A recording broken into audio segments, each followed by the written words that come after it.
BJP को 400 seat चाहिए क्योंकि उसे संविधान बदलना है। ये मैं नहीं कह रहा हूं, अनंत कुमार हेगड़े जो बीजेपी के सांसद हैं, उन्होंने एक चुनावी सभा में कहा कि हमें 2/3 बहुमत दीजिए, हम संविधान बदल देंगे। इस देश में चुनाव आयोग ने इस्तीफा दे दिया।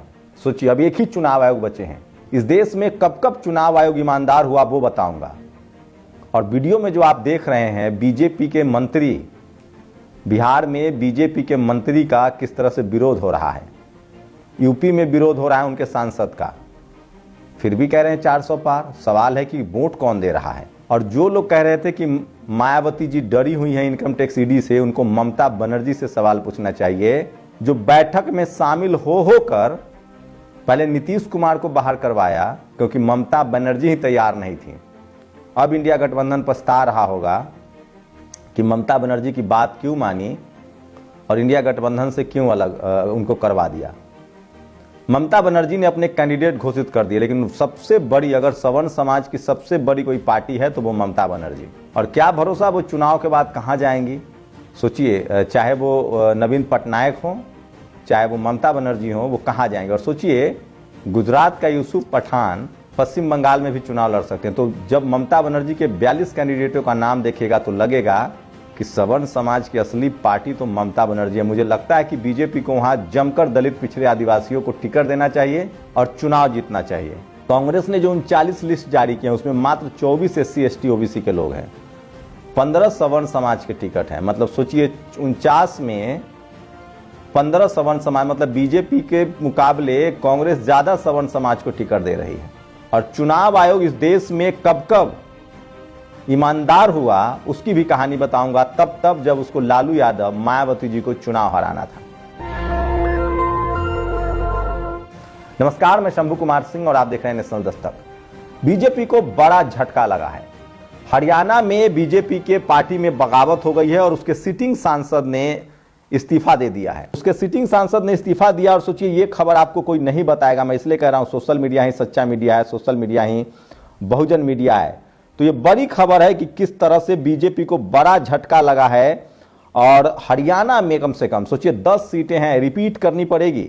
बीजेपी सांसद बृजेंद्र सिंह ने दिया है इस्तीफा, इनके पिता भी इस्तीफा दे चुके हैं। इसका मतलब है कि हरियाणा में 10 सीट, दिल्ली में 7 सीट पर खतरा है। सोचिए, हरियाणा में तो बीजेपी कैंडिडेट ही नहीं घोषित कर पा रही है। दिल्ली में आम आदमी पार्टी के साथ गठबंधन है, लेकिन बीजेपी को सबसे ज्यादा गेन करते हुए आप देख सकते हैं दक्षिण के राज्यों में कोशिश कर रही है, और खासकर उड़ीसा में कोशिश कर रही है, बंगाल में कोशिश कर रही है, और उसके बाद वो आंध्र प्रदेश में कोशिश कर रही है। तो सोचिए, बीजेपी कितना पैशनेट है सत्ता के लिए। काश दलित पिछड़े आदिवासी नेता इतने पैशनेट होते। और मुझे लगता है कि बीजेपी की असली कोई बी टीम है तो वो ममता बनर्जी हैं, जो गठबंधन के खिलाफ भी हैं। और मुझे लगता है सवर्ण समाज की कोई असली पार्टी है तो वो ममता बनर्जी हैं। उनके 42 कैंडिडेट देखिए, मैं फिर कह रहा हूं, लेफ्ट लंबे समय से बंगाल में रहा, वहां सोशल जस्टिस का कोई नाम लेवा नहीं है। अब ममता बनर्जी है, वहां नाम लेवा नहीं। सोचिए, आपको एक भी दलित पिछड़े आदिवासी बड़े नेता का नाम नहीं मिलेगा वहां। अब जाकर शुभेंदु अधिकारी ओबीसी कम्युनिटी से आते हैं, बीजेपी के आने का सोचिए, वहां कीर्ति आजाद, शत्रुघ्न सिन्हा, यूसुफ पठान, ये सब सवर्ण समाज से हैं जो चुनाव लड़ रहे हैं। तो सिर्फ बीजेपी पर आरोप नहीं लगा सकते हैं, ममता बनर्जी भी इस खेल में बराबर की भागीदार है। तो सवर्ण समाज का सबसे शानदार अगर कोई पार्टी है सवर्ण समाज की तो वो ममता बनर्जी की पार्टी है। देखते हैं 2024 में क्या होता है, ये सबसे बड़ा सवाल है। लेकिन ममता बनर्जी बीजेपी के साथ जाएंगी चुनाव के बाद। अगर ऐसा हुआ तो मुस्लिम वोट उनसे अलग हो जाएगा। ये तो बड़ा खतरा है कि वो बीजेपी के साथ नहीं जाएंगी। वही दूसरी सोचिए, बड़ी खबर है कि हरियाणा में बड़ा झटका लगा है बीजेपी को, और वहां पर एक इस्तीफा हुआ है। बीजेपी सांसद बृजेंद्र सिंह ने इस्तीफा दिया है। तो जाट वोट का पहले ही अकाल था, अब और अकाल हो सकता है। और वहां आम आदमी पार्टी का गठबंधन है गुजरात में, हरियाणा में।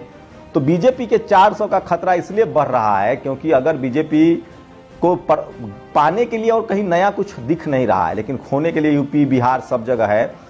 बिहार में ये वीडियो देखिए जो सोशल मीडिया पर वायरल हो रहा है। गिरिराज सिंह जो मंत्री हैं, उनका किस तरह से विरोध हुआ।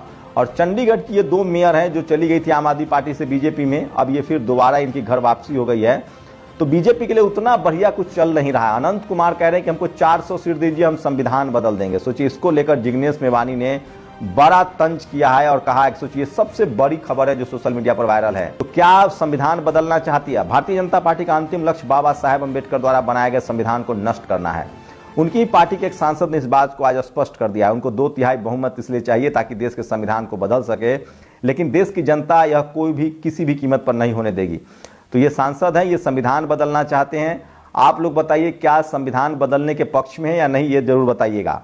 और अखिलेश यादव लगातार सोशल जस्टिस को अब समझने लगे हैं। आरजेडी के मुकाबले आलोक कुमार शाह, किरण पाल कश्यप और गुड्डू जमाली, इनको उन्होंने उम्मीदवार बनाया है। तो अखिलेश यादव को अब समझ में आने लगा है कि दलित, पिछड़ा और अल्पसंख्यक कॉम्बिनेशन ही जीतेगा।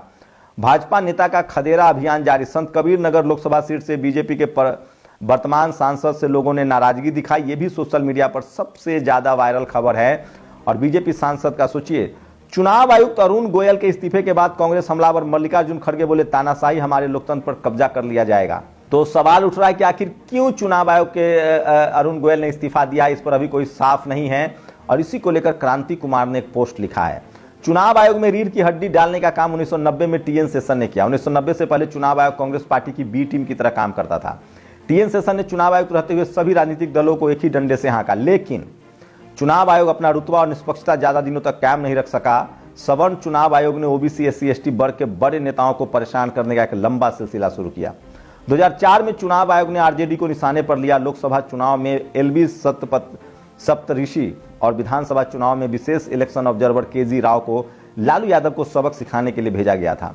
2004 में छपरा लोकसभा सीट से लालू यादव जीत गए, लेकिन चुनाव आयोग ने बेबुनियाद आरोप लगाकर दोबारा चुनाव कराया। लालू यादव इस बार भी भारी वोटों से जीते। केजी राव ने लालू प्रसाद यादव पर आरजेडी की छवि को खराब करने का काम किया। 2005 में आरजेडी बिहार हार गई। इसमें मीडिया, चुनाव आयोग और ऑब्जर्वर केजी राव की अहम भूमिका थी।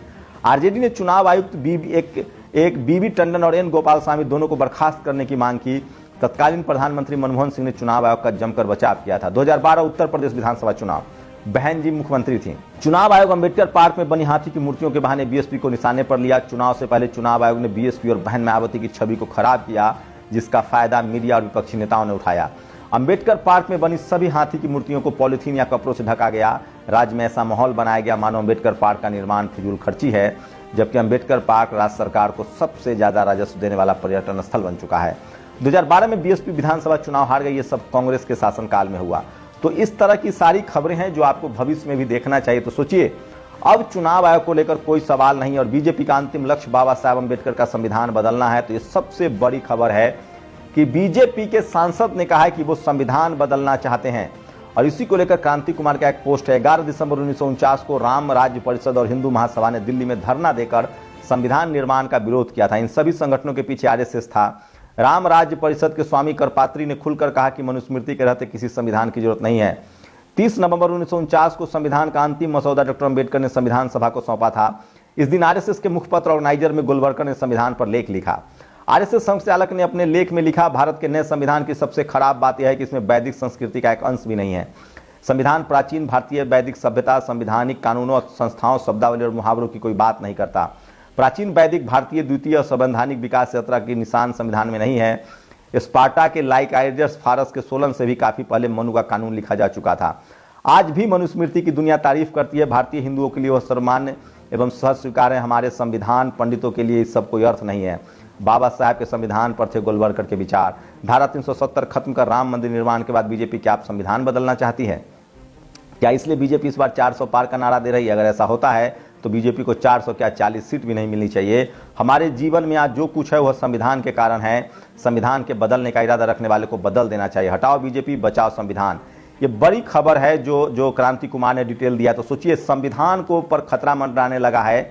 और आज आपके लिए बड़ा सवाल है कि क्या आप चाहते हैं कि इस देश का संविधान बदल जाए? ये सबसे बड़ी खबर है। बीजेपी के सांसद ने कहा है कि संविधान बदलेंगे। ये सबसे बड़ी खबर है। 2024 से पहले क्या संविधान देश का बदल जाएगा? क्या इसलिए बीजेपी चाहती है 400 पार क्योंकि वो संविधान बदलना चाहती है? और सबसे बड़ा सवाल है, क्या इसके लिए रिजर्व सीट पर आने वाले एससी एसटी के सांसद तैयार हैं? उससे भी बड़ा सवाल है, क्या इस देश के ओबीसी सांसद तैयार हैं? क्या इस देश के दलित, पिछड़े, आदिवासी, किसान, अल्पसंख्यक तैयार हैं, जिनको इस देश के संविधान ने एससी एसटी ओबीसी के रूप में संवैधानिक अधिकार दिया है? लगता तो नहीं। ये तस्वीरें देखिए किस तरह से गिरिराज सिंह का भाजपा के नेता ही विरोध कर रहे हैं। तो बिहार में तो बिल्कुल नहीं दिख रहा है। तो ये सबसे बड़ी खबर है। सवाल है कि चुनाव आयोग के अधिकारी ने बीच चुनाव में इस्तीफा क्यों दिया जबकि उनका 2027 तक कार्यकाल था? ये सबसे बड़ा सवाल है जो लोगों के जहन में उठ रहा है। और चुनाव आयोग को लेकर सवाल है, संविधान बदलने की बात